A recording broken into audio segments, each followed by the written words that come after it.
Hello ನಮಸ್ಕಾರ ಎಲ್ಲರಿಗೂ welcome to ಯಾತ್ರಾ ವೀಡಿಯೋಸ್. ಈಗ ನಾವು ಗುಜರಾತಲ್ಲಿರುವಂಥ ಕಚ್ ವೈಟ್ ರನ್ನಲ್ಲಿ ಇದ್ದೀವಿ. ನಾವೀಗ ಇಲ್ಲಿಂದ ಪಾಕಿಸ್ತಾನ್ ಬಾರ್ಡರ್ ಬಂದು ಸುಮಾರು 35 ಕಿಲೋಮೀಟ್ರ್ ದೂರ ಅಷ್ಟೇ. ಇಲ್ಲಿ ಸ್ವಲ್ಪ ಮುಂದೆ ಹೋದರೆ ಆರ್ಮಿ ಕ್ಯಾಂಪ್ ಇರುತ್ತೆ. ಅಲ್ಲಿ ನಮ್ಮದು ಆಧಾರ್ ಕಾರ್ಡ್ ಎಲ್ಲ ಕೊಟ್ಟು ಮತ್ತು ಒಂದು ಫಾರ್ಮ್ ಎಲ್ಲ ಫಿಲಪ್ ಮಾಡಿಕೊಟ್ಟು ಅಲ್ಲಿಂದ ನಾವು ಒಳಗಡೆ ಹೋಗಬೇಕಾಗ್ತದೆ. ಇದು ಗುಜರಾತಲ್ಲಿರುವಂಥ ಕಚ್. ಇಲ್ಲ ಇಲ್ಲಿ ಇವಾಗಂದ್ರೆ ಇದು ಅನ್ಸೀಸನ್ ಅಂದ್ರೆ ನವೆಂಬರ್ ಡಿಸೆಂಬರ್ ಜನವರಿ ಫೆಬ್ರವರಿ ಅಂದ್ರೆ ಚೆನ್ನಾಗಿರುತ್ತೆ.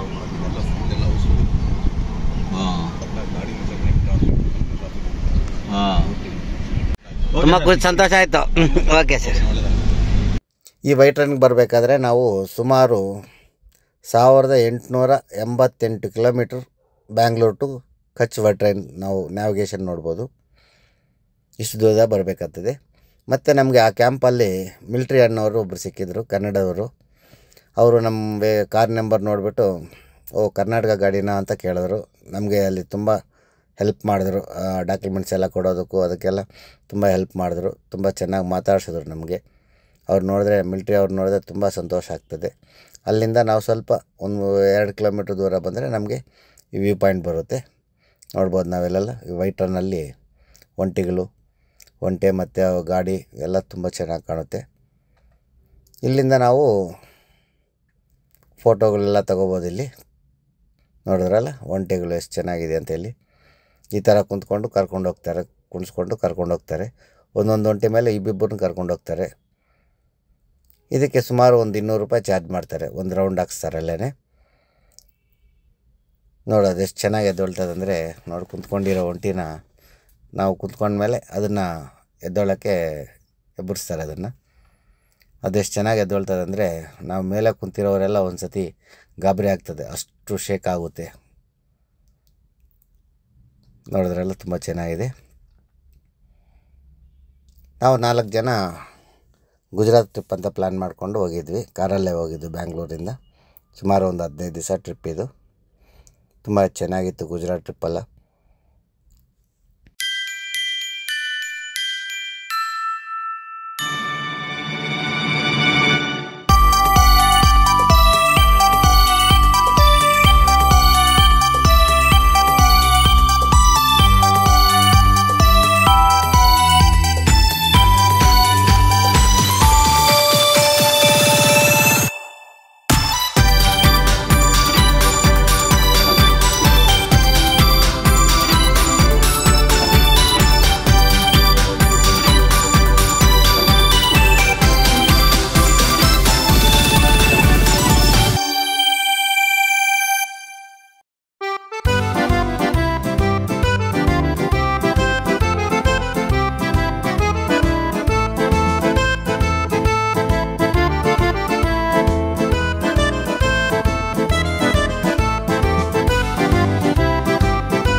ನಾವು 4 ಜನ ಇದ್ವಿ. ಹಂಗಾಗಿ ಸ್ವಲ್ಪ ದೊಡ್ಡ ಗಾಡಿ ಮಾಡಿಕೊಂಡು ಅದನ್ನು ಸುಮಾರು 1,500 ಚಾರ್ಜ್ ಮಾಡಿದ್ರು. ನಮಗೊಂದು 2.5 ಕಿಲೋಮೀಟ್ರ್ ಕರ್ಕೊಂಡೋಗಿ ಅಲ್ಲಿ ಬಿಟ್ಬಿಡ್ತಾರೆ. ಅಲ್ಲಿ ಚೆನ್ನಾಗಿ ವೈಟ್ ರನ್ ಎಲ್ಲ ತುಂಬ ಚೆನ್ನಾಗಿರುತ್ತೆ. ಇಲ್ಲಿಂದ ವ್ಯೂ ಪಾಯಿಂಟಿಂದ ಸುಮಾರು ಒಂದು 2.5-3 ಕಿಲೋಮೀಟ್ರ್ ದೂರ ಈ ಗಾಡಿಯಲ್ಲಿ ಕರ್ಕೊಂಡೋಗಿ ಅಲ್ಲಿ ಬಿಟ್ಬಿಡ್ತಾರೆ ನಮ್ಮನ್ನು. ಅಲ್ಲಿ ನಾವು ಆರಾಮಾಗಿ ಫೋಟೋ ಶೂಟ್ ಎಲ್ಲ ತೊಗೊಂಡು ವೀಡಿಯೋಸ್ ಎಲ್ಲ ತೊಗೊಂಡು ಮತ್ತು ನಮ್ಮನ್ನು ಕರ್ಕೊಂಬಂದು ಆ ವ್ಯೂ ಪಾಯಿಂಟಿಗೆ ಕರ್ಕೊಂಡೋಗಿ ಬಿಡ್ತಾರೆ. ತುಂಬ ಚೆನ್ನಾಗಿರುತ್ತೆ ಇದು ವೈಟ್ ರನ್ನು. ನಾವು ಎಲ್ಲೂ ನೋಡೋಕ್ಕಾಗಲ್ಲ ಈ ಥರದ್ದು. ಇಲ್ಲಿಂದ ಸ್ಟ್ರೈಟ್ ಹೋದರೆ ಒಂದೇ ರೋಡು 35 ಕಿಲೋಮೀಟ್ರ್ ದೂರದಲ್ಲಿ ನಮಗೆ ಪಾಕಿಸ್ತಾನ್ ಬಾರ್ಡ್ರ್ ಬರುತ್ತೆ. ಮತ್ತೇನಾದರೂ ನಾವು ರೈಟಿಗೆ ಸುಮಾರು ಒಂದು 150 ಕಿಲೋಮೀಟ್ರ್ ಹೋದರೆ ರಾಜಸ್ಥಾನ್ ಮರಳುಗಾಡು ಸಿಗುತ್ತೆ. ಲೆಫ್ಟಲ್ಲಿ ನಮಗೆ ಸಮುದ್ರ ಸಿಗುತ್ತೆ. ಒಂದು 50 ಕಿಲೋಮೀಟ್ರ್ ದೂರದಲ್ಲಿ ಲೆಫ್ಟ್ಗೆ ಹೋದರೆ ಸಮುದ್ರ ಸಿಗುತ್ತೆ. ಸ್ಟ್ರೈಟ್ ಹೋದರೆ ಪಾಕಿಸ್ತಾನ್, ರೈಟ್ ಹೋದರೆ ರಾಜಸ್ಥಾನ್, ಲೆಫ್ಟ್ ಹೋದರೆ ನಮಗೆ ಒಂದು ಸಮುದ್ರ ಸಿಗುತ್ತೆ. ಇಲ್ಲಿ ತುಂಬ ಚೆನ್ನಾಗಿದೆ ವೈಟ್ ಟ್ರೈನು. ಪೂರ್ತಿ ಸಾಲ್ಟ್ ಕೆಳಗಡೆ ಎಲ್ಲ ಸಾಲ್ಟ್ ಇರುತ್ತೆ. ಇದೆಲ್ಲ ಸಾಲ್ಟೇನೆ, ವೈಟ್ ಕಾಣ್ತಾ ಇರೋದೆಲ್ಲ ನಮಗೆ ಸಾಲ್ಟೇನೆ. ಇದು जून के अंदर समुद्र का पानी आएगा, तब वो पूरा समुद्र बन जाएगा। ये भी समुद्र बन जाएगा, ये लास्ट पार्किंग तक पूरा भर जाएगा। लेकिन पानी कितना रहेगा? 2 फुट पानी रहेगा। वो अभी जून में आएगा पानी। जून में जब पानी आएगा तो ये पूरा इलाका भर जाएगा। लास्ट धोलावीरा से आगे भी तक पूरा भर जाएगा और ये इलाका पूरा पानी से भर जाएगा। फिर पूरा समुद्र दिखाई देगा। तो फिर तो बारिश शुरू हो जाएगी। वो समुद्र पानी पूरा जाने से आधा निकल जाता है, बाकी पानी इधर रहता है। जैसा पानी रहता है तो दिसंबर में ठंडी शुरू हो जाती है, तो ये ठंडी से ही पड़ता है। गर्मी में जितना भी पानी होगा तो वो सूखेगा नहीं, वो नहीं है, उसको ठंड चाहिए। ठंडी चाहिए। नीचे गर्म रहता है, ऊपर पानी ठंडा रहेगा, नीचे गर्म रहेगा। जब तक उसको नीचे ठंड नहीं मिलती तब तक ये नमक नहीं पड़ता। ऊपर ठंडे होना, हाँ ठंडी होना जरूरी है। अंदर गर्म होना, अंदर गर्म है, ऊपर ठंडे होना, ऊपर ठंडा, नीचे गर्म है। जब तक उसको पूरा हीट नहीं मिलेगा, ठंडक नहीं मिलेगी, तब तक वो नमक नहीं पड़ता इसके अंदर। जब ये नमक तब पड़ेगा वो ठंडी की सीजन में पूरा इसका पानी का जो नीचे तापमान ठंडा हो जाएगा। ठंडा टाइम में प्योर वाइट पूरा वाइट हो जाएगा, वाइट हो जाता है, प्योर वाइट होता है। पूरा वाइट। अभी ये जो वाइट है इसके ऊपर धूल आ गई है, मट्टी आ गई है। मट्टी है। तो ये भी अपने तरह है, जैसे जवानी है, बचपन है, जवानी है, फिर ये बुढ़ापन आ गई। अभी इसमें बुढ़ापन आ गई, चमक निकल गई है। लेकिन चमकता है, अभी भी चमकेगा। आप देखो इसे ध्यान से देखो, कुछ सही तरह से सब पूरा चमकता है। लेकिन ये व्हाइट नहीं दिखाई देता, क्योंकि इसके ऊपर मिट्टी की लेयर, अभी मिट्टी आज कम है, कल आप आए थे तो वहाँ से पूरा दूर मिट्टी को जाता था, मट्टी की डबरियाँ उड़ रही थी। तो उस हिसाब से ये पूरा ब्लैक हो गया। हाँ, नहीं तो ये पूरा व्हाइट होता। कोल्ड टाइम में प्योर वाइट मिलता। दिसंबर में आप आओ, दिसंबर एकदम प्योर व्हाइट दिसंबर में ही मिलता है। प्योर वाइट मिलता है। प्योर अपने सिस्टम आएंगे ना, गूगल के बिना आप देख नहीं सकते कितना व्हाइट रहता है। गूगल को पंचायत करना पड़ता है, गूगल एकदम ही देते हैं। जनवरी दिसंबर में। ಆ ಗಾಡಿ ಅಣ್ಣವರು ನಮಗೆ ತುಂಬ ಚೆನ್ನಾಗಿ ಎಕ್ಸ್ಪ್ಲೇನ್ ಮಾಡಿದ್ರು, ಇಲ್ಲಿ ಯಾವ ಥರ ಸಾಲ್ಟು ಉತ್ಪತ್ತಿ ಆಗುತ್ತೆ ಮತ್ತು ಇಲ್ಲಿ ಏನು ವಿಶೇಷ, ಇಲ್ಲಿನ ವಿಶೇಷ ಎಲ್ಲ ನಮಗೆ ತುಂಬ ಚೆನ್ನಾಗಿ ಎಕ್ಸ್ಪ್ಲೇನ್ ಮಾಡಿದ್ರು. ತುಂಬ ಒಳ್ಳೆಯವರು ಅಣ್ಣವರು.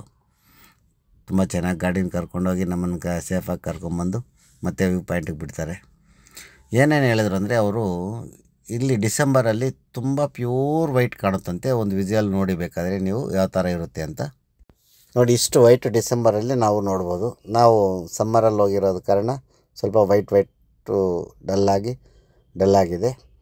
ಹಾಗಾಗಿ ನಾವು ಯಾವುದೇ ಕಾರಣಕ್ಕೂ ಬರಬೇಕಂದ್ರೆ ವೈಟ್ ಟ್ರೈನ್ಗೆ ಬರಬೇಕಂದ್ರೆ ನವಂಬರ್, ಡಿಸೆಂಬರ್, ಜನವರಿ ಆ ಟೈಮಲ್ಲಿ ಬಂದರೆ ತುಂಬ ಚೆನ್ನಾಗಿರುತ್ತೆ. ಮತ್ತು ಡಿಸೆಂಬರಲ್ಲಿ ಇಲ್ಲಿ ವೈಟ್ ಟ್ರೈನ್ ಉತ್ಸವ ಅಂತ ಮಾಡ್ತಾರಂತೆ, ಜಾತ್ರೆ ಥರ, ವೈಟ್ ಟ್ರೈನ್ ಜಾತ್ರೆ ಥರ ತುಂಬ ಚೆನ್ನಾಗಿ ಅದ್ಧೂರಿಯಾಗಿ ಮಾಡ್ತಾರಂತೆ. ಆ ಟೈಮಲ್ಲಿ ಪ್ಯಾರಾಶೂಟು, ಬೈಕ್ ರೈಡಿಂಗು ಎಲ್ಲ ಇರುತ್ತಂತೆ. ಇಲ್ಲಿ ತುಂಬ ಚೆನ್ನಾಗಿ ಜನನೂ ಸೇರ್ತಾರಂತೆ, ಸಿಕ್ಕಾಪಟ್ಟೆ ರಶ್ ಇರುತ್ತಂತೆ, ಒಂದು ಜಾತ್ರೆ ಥರ ಇರ್ತದಂತೆ ಇಲ್ಲಿ. ಹಾಗಾಗಿ ನಾವು ಆದಷ್ಟು ಡಿಸೆಂಬರಲ್ಲಿ ಬರೋಕ್ಕೆ ಪ್ಲ್ಯಾನ್ ಮಾಡ್ಕೋಬೇಕು. ಇಲ್ಲಿಗೆ ತುಂಬ ಚೆನ್ನಾಗಿರುತ್ತೆ. ಇದರಲ್ಲಿ ಬಂದು ಸರಸ್ವತಿ ನದಿ ಹರಿತಾ ಇತ್ತಂತೆ ಇಲ್ಲಿ ಫಸ್ಟು. ಸುಮಾರು ಒಂದು 150 ವರ್ಷಗಳ ಹಿಂದೆ ಇಲ್ಲಿ ಸರಸ್ವತಿ ನದಿ ಹರಿತಾ ಇತ್ತಂತೆ, ಸಮುದ್ರದಲ್ಲಿ ಸೇರೋ ಜಾಗ ಇದು. ಸುಮಾರು ಒಂದು 150 ವರ್ಷಗಳ ಮುಂಚೆ ಭೂಕಂಪ ಬಂದು ಆ ಸರಸ್ವತಿ ನದಿ ಭೂಗರ್ಭದಿಂದ ಸಮುದ್ರ ಸೇರ್ತಾಯಿದೆ. ಹಾಗಾಗಿ ಇದು ಎಲ್ಲ ಹಾಗಾಗಿ ಇದು ಒಂಥರ ರಣಭೂಮಿ ಆಗೋಗ್ಬಿಟ್ಟೈತೆ. ಇಲ್ಲಿ ಏನೇ ಗಿಡ ಮತ್ತು ವ್ಯವಸಾಯ ಏನು ಮಾಡೋಕ್ಕೆ ಅನುಕೂಲ ಆಗೋವಂಥ ಜಾಗ ಅಲ್ಲ ಇದು. ಸುಮಾರು 5,000 ಚದರ ಕಿಲೋಮೀಟ್ರ್ ದೂರ ಇದು ವಿಸ್ತೀರ ಇದೆ ಅಂತೆ ಇಲ್ಲಿನ ಜಾಗ ಇದು ವೈಟ್ ರನ್ನು. ಇಲ್ಲಿ ಏನೇ ಥರ ನಮಗೆ ಯೂಸ್ ಆಗೋವಂಥದ್ದು ಏನಿಲ್ಲ, ಸುಮ್ಮನೆ ಟೂರಿಸ್ಟ್ ಥರ ಬಂದು ನೋಡ್ಕೊಂಡು ಹೋಗೋಕ್ಕೆ ಅಷ್ಟಕ್ಕೆ ಮಾತ್ರ ಯೂಸ್ ಆಗುತ್ತೆ ಅಷ್ಟೇ. ಇಲ್ಲಿ ಯಾವ ಥರದೂ ಜನನೂ ಇಲ್ಲಿ ಯಾರೂ ಇರಲ್ಲ. ಮತ್ತು ನಮ್ಗೆ ಇಲ್ಲಿಂದ ಸ್ಟ್ರೈಟ್ ಹೋದರೆ 30 ಕಿಲೋಮೀಟ್ರ್ ದೂರದಲ್ಲಿ 35 ಕಿಲೋಮೀಟ್ರ್ ದೂರದಲ್ಲಿ ಪಾಕಿಸ್ತಾನ ಬಾರ್ಡ್ರ್ ಸಿಗುತ್ತೆ. ಹಾಗಾಗಿ ನಮ್ಮನ್ನು ಸುಮಾರು ಒಂದು 5 ಕಿಲೋಮೀಟ್ರ್ ಒಳಗಡೆನೇ ನಾವು ಇದನ್ನೆಲ್ಲ ನೋಡ್ಕೋಬೇಕು. 5 ಕಿಲೋಮೀಟ್ರಿಂದ ಆಚೆಗೆ ಮಿಲ್ಟ್ರಿ ಪೆಟ್ರೋಲಿಯಂ ಪಾಯಿಂಟ್ಗಳೆಲ್ಲ ಇರ್ತವೆ. ಅಲ್ಲೇ ಅಣ್ಣವ್ರು ಇರ್ತಾರೆ, ಮಿಲ್ಟ್ರಿ ಅಣ್ಣವರು. ಅವ್ರನ್ನ ಯಾರನ್ನೂ ಎಂಟ್ರಿ ಮಾಡೋಕ್ಕೆ ಬಿಡೋಲ್ಲ. ಅಲ್ಲಿ ಹೋಗಿ ತಗೊಳಕೊಂಡ್ರೆ ತುಂಬ ಕಷ್ಟ ಆಗ್ತದೆ. ಬಂದವರು ಸುಮಾರು ಒಂದು 2-3 ಕಿಲೋಮೀಟ್ರ್ ಅಲ್ಲೇ ಅಷ್ಟೇ ನೋಡಿಕೊಂಡು ರಿಟರ್ನ್ ಆಗಬೇಕು. ಸ್ವಲ್ಪ ತರಲೆ ಮಾಡ್ಕೊಂಡು ಏನಾದರೂ ಒಳಗಡೆ ಹೋದರೆ ಅಲ್ಲಿ ಮಿಲ್ಟ್ರಿ ಅವ್ರ ಕೈಗೆ ಸಿಗಾಕೊಂಡ್ರೆ ತುಂಬ ಕಷ್ಟ ಆಗುತ್ತೆ ರಿಲೀಸ್ ಆಗೋದಕ್ಕೆ. ಯಾಕಂದರೆ ಇದು ಪಾಕಿಸ್ತಾನ ಬಾರ್ಡ್ರ್ ಆಗಿರೋದ್ರಿಂದ ತುಂಬ ಕಷ್ಟ ಆಗುತ್ತೆ. ನೋಡಿದ್ರಲ್ಲ ಇದು ಸಾಲ್ಟ್ ಎಷ್ಟು ಚೆನ್ನಾಗಿದೆ ಅಂದರೆ ಸಾಲ್ಟು ವೈಟ್ ಆಗಿದೆ. ಇಷ್ಟು ಸಾಲ್ಟ್ ನಾವೆಲ್ಲೂ ನೋಡಿರಲ್ಲ. ಸುಮಾರು ನೋಡಿದ್ರಲ್ಲ, ಫ್ಲಾಟ್ ಲ್ಯಾಂಡು. ಮತ್ತು ಇದು ಏನಕ್ಕೂ ಯೂಸ್ ಇಲ್ಲ, ಓನ್ಲಿ ಟೂರಿಸ್ಟ್ ಪ್ಲೇಸ್ ಬಿಟ್ಟರೆ ಇನ್ನೇನಕ್ಕೂ ಯೂಸ್ ಆಗೋಲ್ಲ ಇದು ಈ ಲ್ಯಾಂಡು. ನಮ್ಮನ್ನು ಸುಮಾರು ಒಂದು 2.5 ಕಿಲೋಮೀಟ್ರ್ ದೂರದಲ್ಲಿ ಕರ್ಕೊಂಡೋಗಿ ಅಲ್ಲಿ ಆ ಜಾಗದಲ್ಲಿ ಆ ಗಾಡಿನ ನಿಲ್ಲಿಸ್ಬಿಡ್ತಾರೆ. ಅಲ್ಲಿ ನಾವೆಲ್ಲ ತುಂಬ ಚೆನ್ನಾಗಿರುವಂಥದ್ದು ಅಲ್ಲಿ, ಯಾಕಂದರೆ 2.5 ಕಿಲೋಮೀಟರ್ಸ್ ದೂರ ಯಾರೂ ಹೋಗಲ್ವಲ್ಲ, ಅದಕ್ಕೆ ಇವ್ರು ಕರ್ಕೊಂಡೋಗಿ ಅಲ್ಲಿ ಬಿಡ್ತಾರೆ. ಅಲ್ಲೆಲ್ಲ ತುಂಬ ಚೆನ್ನಾಗಿ ವೈಟ್ ರನ್ ಕಾಣುತ್ತೆ ನಮಗೆ. ನಾವು ವೈಟ್ ರನ್ನ ಅಲ್ಲಿಂದ ನೋಡ್ಬೋದು.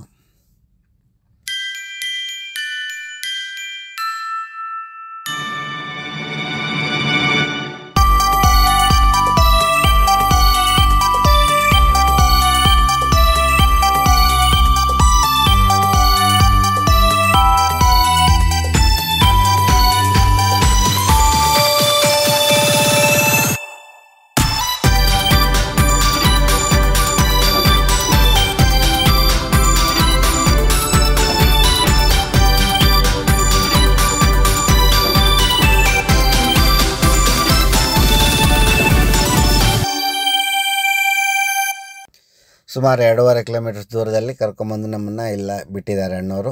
ನೋಡಿದ್ರಲ್ಲ ಗಾಡಿಯಲ್ಲಿದೆ. ನಾವು ಸುತ್ತು ಇಲ್ಲೆಲ್ಲ ಸ್ವಲ್ಪ ದೂರ ಓಡಾಡ್ಕೋಬೋದು. ಓಡಾಡಿಕೊಂಡು ನಾವು ಯಾವ ಥರ ಬೇಕು ಆ ಥರ ಫೋಟೋಸ್ ಎಲ್ಲ ತೊಗೊಂಡು ತುಂಬ ಚೆನ್ನಾಗಿ ಎಂಜಾಯ್ ಮಾಡ್ಬೋದು. 1 ಅವರ್ 1.5 ಅವರ್ ಗಂಟ. ಆಮೇಲೆ ನಮ್ಮದು ಫೋಟೋಸ್ ಎಲ್ಲ ಆದಮೇಲೆ ಬಂದು ಗಾಡಿಯಲ್ಲಿ ಕುಂತ್ಕೊಂಡ್ರೆ ಕರ್ಕೊಂಬಂದು ಬಿಡ್ತಾರೆ.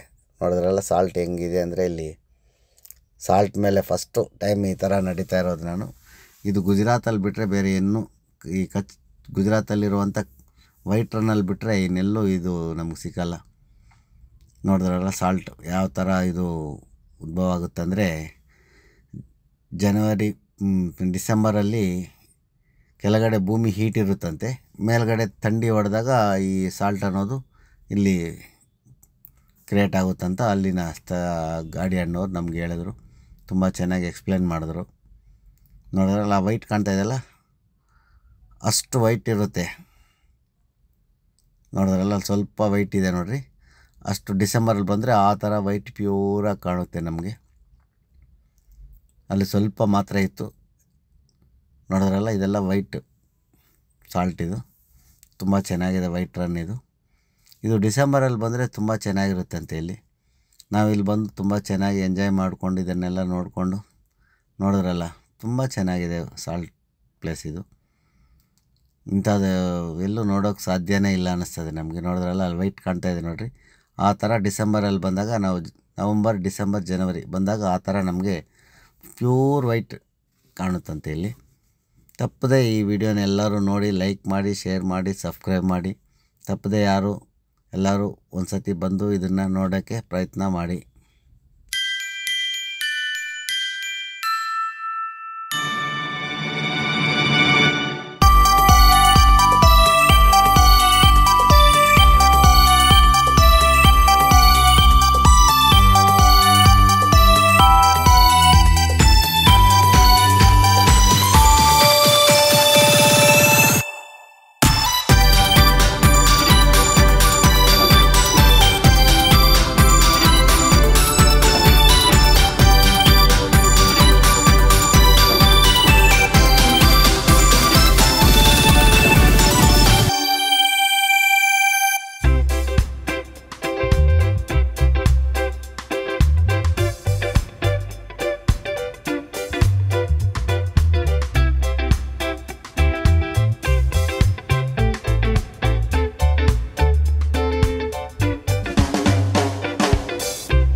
ಇಲ್ಲಿಗೆ ಬರೋವಂಥವ್ರು ಈ ವೈಟ್ ರನ್ ಮೇಲೆ ತುಂಬ ಶಾರ್ಪಾಗಿರುತ್ತೆ ಅದು ಸಾಲ್ಟು.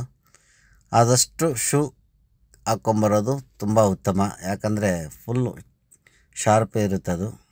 ಅದ್ರ ಮೇಲೆ ಕಾಲಿಕ್ಕಿದಾಗ ನಮಗೆ ಮುಳ್ಳು ಥರ ಚುಚ್ಚುವಂಥ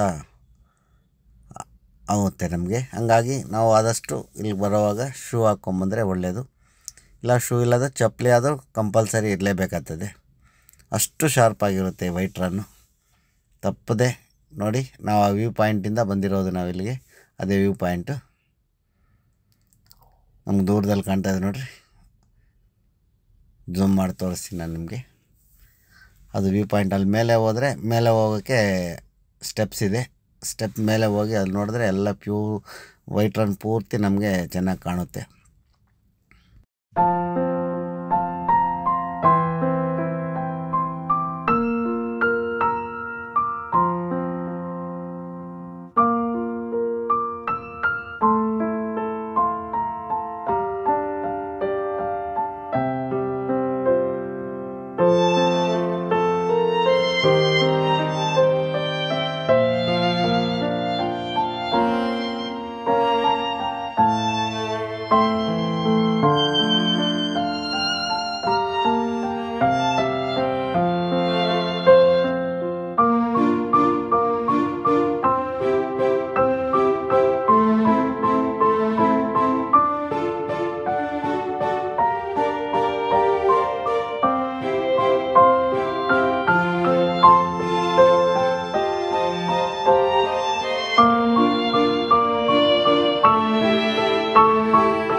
ಬ್ಯಾಂಗ್ಳೂರಿಂದ ನಮಗೆ ಸುಮಾರು 1880 ಕಿಲೋಮೀಟ್ರ್ ದೂರದಲ್ಲಿ ನಮಗೆ ಈ ಕಚ್ ವೈಟ್ ರನ್ ಅಂತ ಬರುತ್ತೆ. ತುಂಬ ಚೆನ್ನಾಗಿರುತ್ತೆ ಇದು. ಎಲ್ಲರೂ ತಪ್ಪದೇ ಬಂದು ಒಂದು ಸತಿ ಇದನ್ನು ನೋಡಿ, ಲೈಕ್ ಮಾಡಿ, ಶೇರ್ ಮಾಡಿ, ಸಬ್ಸ್ಕ್ರೈಬ್ ಮಾಡಿ, ಕಾಮೆಂಟ್ ಮಾಡಿ. ಈ ವಿಡಿಯೋನ ಎಲ್ಲರೂ ತಪ್ಪದೆ ನೋಡ್ತೀನಿ ಅಂತ ತಿಳ್ಕೊಂಡಿದ್ದೀನಿ.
ಮತ್ತು ನಾವು ರಿಟರ್ನ್ ಬರುವಾಗ ರಿಟರ್ನ್ ಬರುವಾಗ ಮತ್ತೆ ಅಣ್ಣವರು ನಮಗೆ ಮಿಲ್ಟ್ರಿ ಅಣ್ಣವರು ಕರ್ನಾಟಕದವರು ಸಿಕ್ಕಿದ್ರು.